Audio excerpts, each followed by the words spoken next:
Znaš be, ciganka kako se zove što igra dobro bilijar? Najdobro što igra bilijar. A što znam razbijeti? A Martinela, budala jedan Martinela.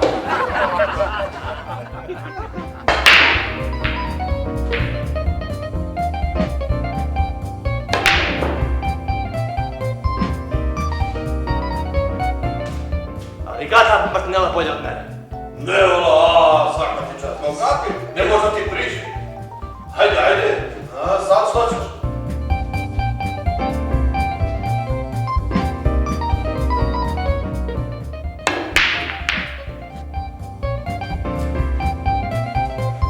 Si video?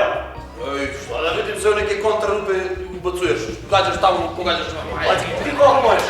Ej, Hoćeš ući na skinju, sada uteram u ovo srednje. kako ne hoćeš, samo kod se strefi nekad. Se ovo platili živi ti, a i hoće me. Pa, koga ga hoće, bih mu se tili. Evo, trimetnicu sad uterujem ovdje. Ajde da vidimo. Gle, samo gledaj.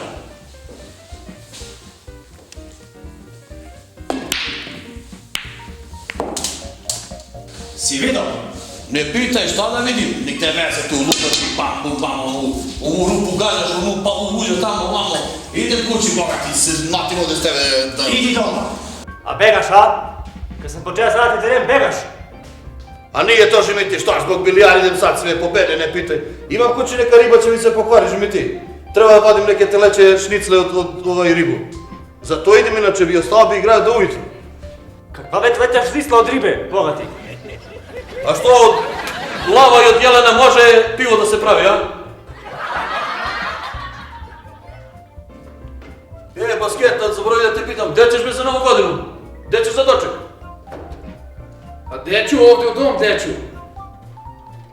Pa i da hoćeš, nemaš gdje, kući te primi, kojemu si spati te primi u kafanu tebe za doček?